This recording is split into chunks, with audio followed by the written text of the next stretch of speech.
Hey man, welcome back to Man Time. Today's episode, we're going to dig into this 3120. Now this was a part saw for another saw that I got that was actually running.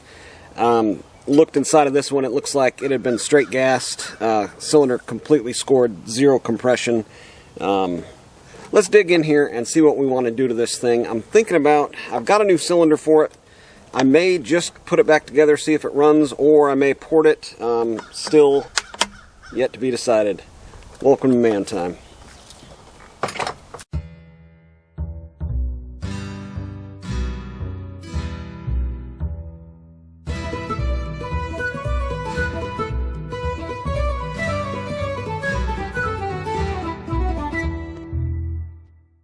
Well, when I left off with this saw, I just took the exhaust off, looked inside, and realized that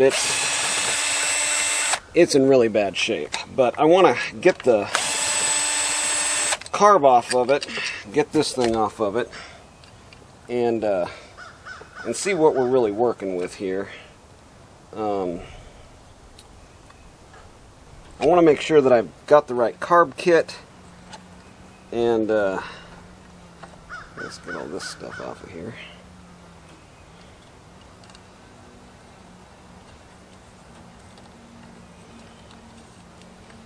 Looks like the fuel line is stuck from all the crust in here. Wow. Yeah, this thing was a well-used saw. I'll show you here in just a second. If I can get this choke off of here.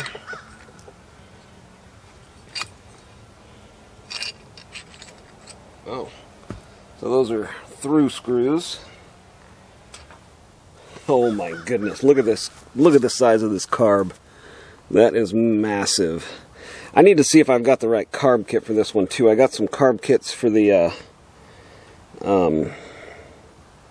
gasket, looks good. I got some carb kits for the 3120K model, but I don't know if they're going to fit on here, but we'll soon find out.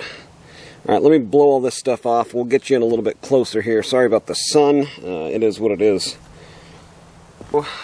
We've got our carb off here, and as I'm tearing this down, like, I'm looking for indications of maybe why it's blown up. I drained the gas out. The gas was mixed gas, and then I'm blowing this out, and I'm seeing like there's a huge restriction right here. And I'm wondering, like, what the heck is this? It looks like actually a defect in the casting. I mean, this is our impulse right here. Oh, this whole thing is just melted down. This whole thing is just melted right down. You can see all along here, like, melted. It takes a lot to melt one of these. So this was melting down, and at the same time, it looks like our impulse got completely clogged up. Wow. See if I can get this gasket off of here without damaging it, and then we'll get the cylinder off of there and see what the damage was. Yeah, check this out. So here's our intake block. And you can see it's just completely like melted. Like, this whole white isn't supposed to be like that. And then right there, our impulse hole, it's completely melted over. So that was our failure. Whether it started getting hot and caused this, or, you know, combination, it's another chicken or the egg type of thing. Did the heating cause it to melt down, or, I mean, was it melting down a little bit in this and then it completely melted down? No way to really tell at this point. It's also cracked, so I can see a visible crack going right up and down this side here. So at the very least, I'm going to need a new one of these. I'm going to try to save it. Yeah, I can see if you kind of squeeze in and out on this intake block, I can see a little bit of moisture seeping out through that crack. Okay. Well, let's get on eBay and look for an intake block, I guess. Let's get this jug off of here, see what we're working with. Looks like these are American SAE again. And just coated. Where are we still connected here? There we go. Now these I'm noticing have washers on them, so be careful that you get the washers off before you go blowing it out. There's 2 out of 4, 3 out of 4, and 4 out of 4. There we go. Golly. Yeah, I don't think there's any saving this one. It's just really, really bad in there. I mean, really bad. All over. Just a bad show. Much more than just transfer, it looks like. If I had a hone, I might be able to, you know, get in a little bit. Yeah, I don't know. Golly, look at the size of this piston.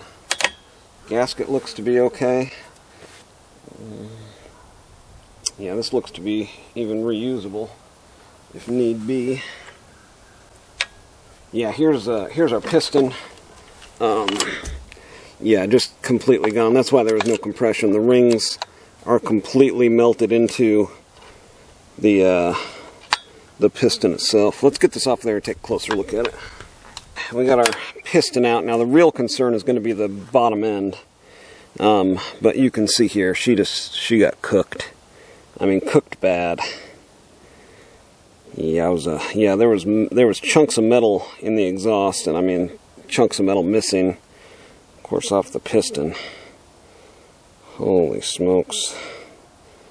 Yeah, no moly marking on this one. But yeah, you can see the wrist pin got heated up. Let's see if the bearing was able to survive. Yeah, here's our bearing. Let's see if we can see it on here. Wow. Yeah, the bearing survived all that heat. That's incredible. Wow, cooked.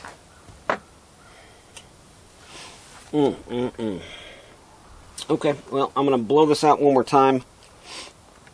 Check the bottom end here and make sure that, you know, nothing is damaged in here.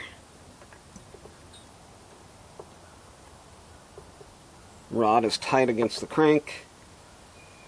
Rod bearings are fine. All good things so far.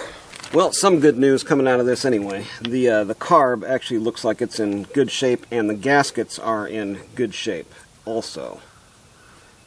So I am going to try to forego a gasket this time around, which will come back to bite me, of course. And I'm going to get this new jug on there, and then we'll hook the timing wheel up to it and see where we're at for our initial timing numbers, and then see if maybe we don't want to take it a different direction. Ordered that intake block, but in the meantime, I mean, I'm going to try to get this one to work, just to maybe fire it and stuff. I've got a big production welding job coming up here, so I thought I'd take a little bit of time and play with this saw a little bit. It's always good to, you know, get your spirits up a bit if you can, if you've got a long day. This is kind of like a break in between working, for me anyway. Let's see, a little bit of gunk up around this Welsh plug. Screen looked fine when I looked at that. Yeah, interesting enough, this one has a little hook deal, kind of like the Tillotsons, but no hook on here. So anywho, it doesn't look bad. I'm going to try it out. It's not hard or brittle or anything like that. So let's get this back together. We're gonna call it good. I've got it set at a turn and a half, so when we get to this point, we'll just be able to plop it back on there and see if it'll run. Before we get too far into it, let's just take a look at the cylinders. So I'm going to be showing you, I guess, the exhaust side there, while I'm looking at the intake side.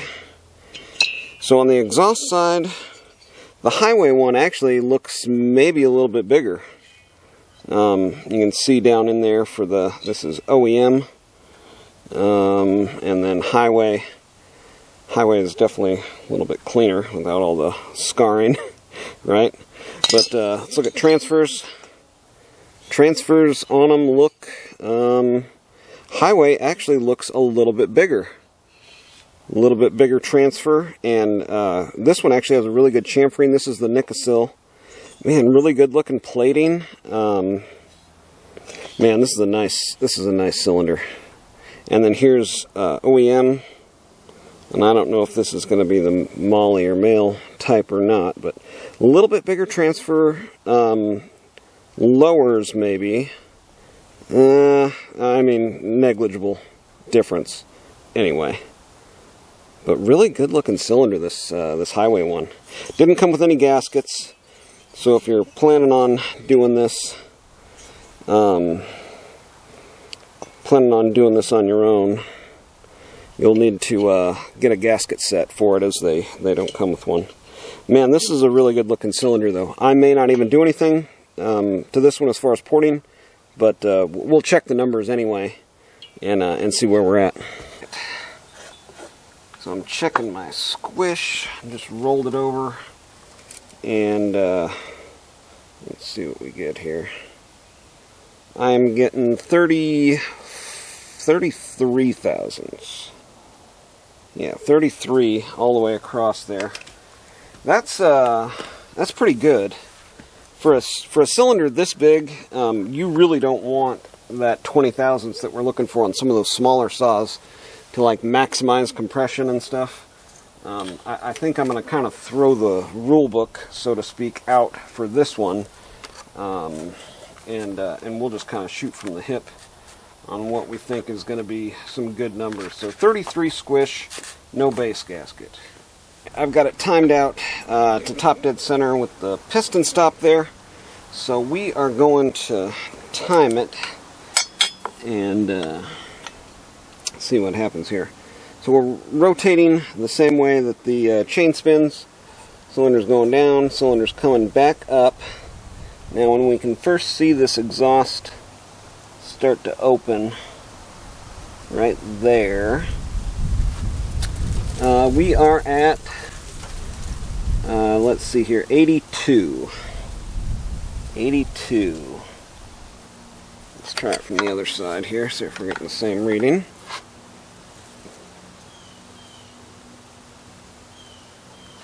Right about there. 81, 82. We'll call it good there at 82. Now 82 is going to be really good for this one. So 164 duration.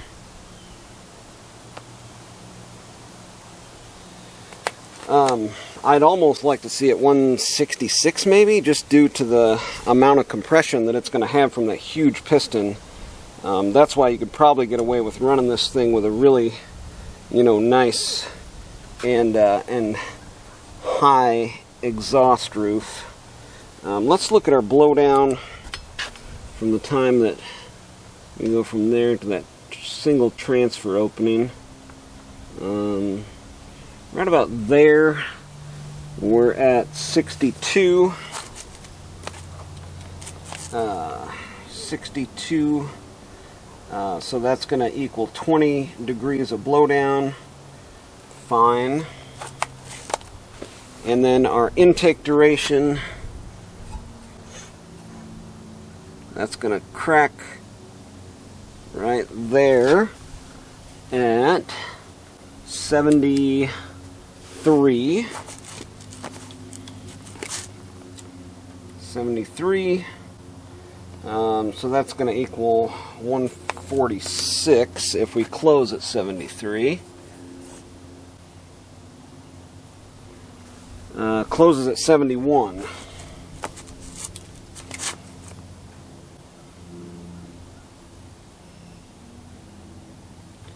So equal to 144.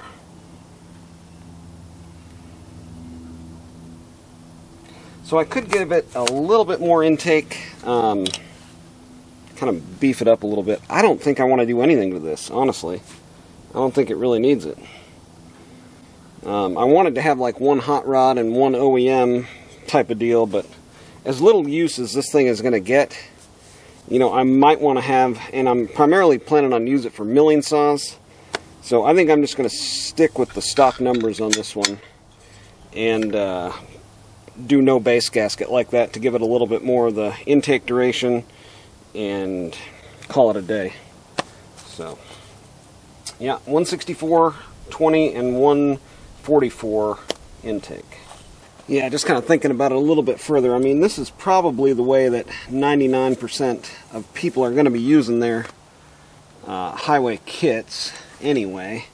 I mean, this is actually the recommended way, you know, to use the kit. So, I mean, this is what we're going to use it as this time. You want to see something cool? There's a guy out there, JT, I believe, or JAT at Reveller Saws. He made me a couple different things that he 3D prints to include a pull start handle, a file handle, and then a set of these ring compressors. So we're going to try this out. This actually says man time right on the front of it there. Pretty neat.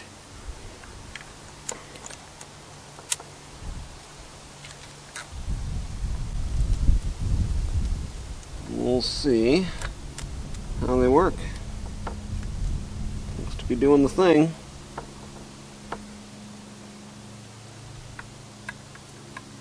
Why does it ring?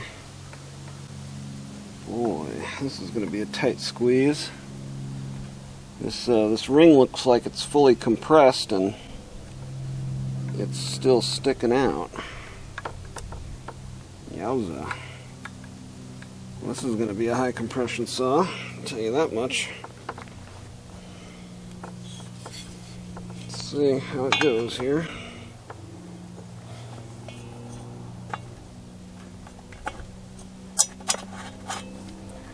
Good stuff.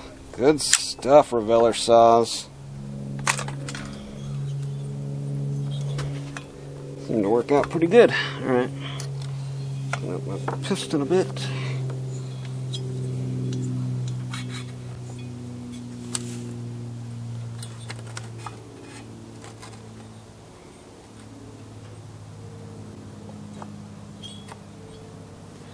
There we go. Let's get her bolted down. I've used some of this silicone gasket maker just to hold these gaskets in place. I've also put a layer of it down inside of there where this crack is at. You can see the crack coming through the top of it there. And it looks like it's sealed pretty good. I also drilled a hole, had to, cleaned up all the way around this intake block. Hopefully we are just about there.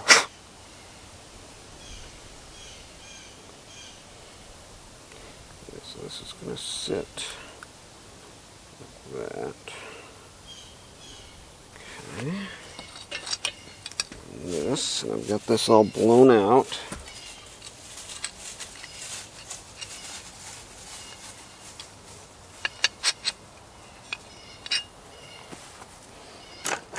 Yeah, these were a little bit tight going back into that intake block. That'll be alright. It'll hold it in place, right? Yeah, man. Okay, let's see. I think I want to make this go as smooth as possible. I need to get the Need to get the throttle hooked up. Let's see, the throttle ran through here. Of course, our fuel line here. Choke. Let's see, this had to go on. This had to go on. Yeah, like this.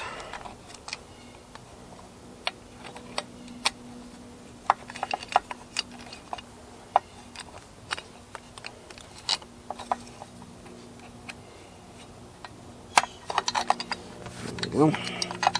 Now we'll do fuel down through there. That's through there. This comes around and goes into there.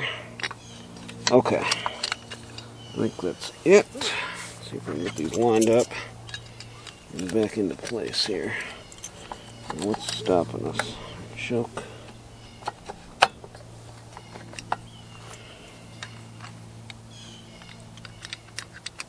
Alright, so on this 3120, it's got the fuel line ran down through here, and there was a piece that this sat in this little notch right here in this intake boot thing.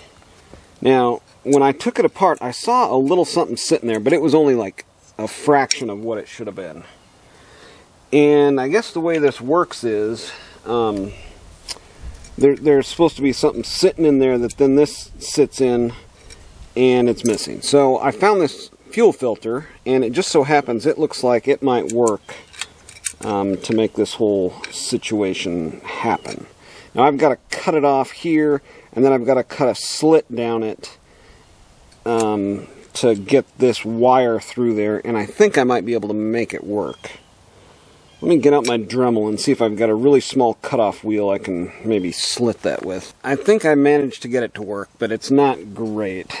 So I had to kind of bore it out so it fits over this, but really tight. Like it's almost like it's swedged onto here. It's not like, because this tube had to sit down here in order for it to not just like be wide open throttle all the time. But it's working. I don't know that I've got full throttle though. Yeah, it's not quite there. Maybe if I bring it up a touch. Yeah, it keeps wanting to kind of come down a little bit each time because it's not really in there that great. Maybe if I put some sort of band on there to help keep it tight. So I'm going to do a slight exhaust modification to this one. This exhaust is actually pretty neat. It's almost like it's a, almost ported exhaust out of the factory, except they choke it way down with that on top of it. So what I'm going to do is I'm just going to grind from there to there and from there to there, make that a straight shot, and then get these little baffles out of the way, cut that straight off of there also. That should wake it up a little bit.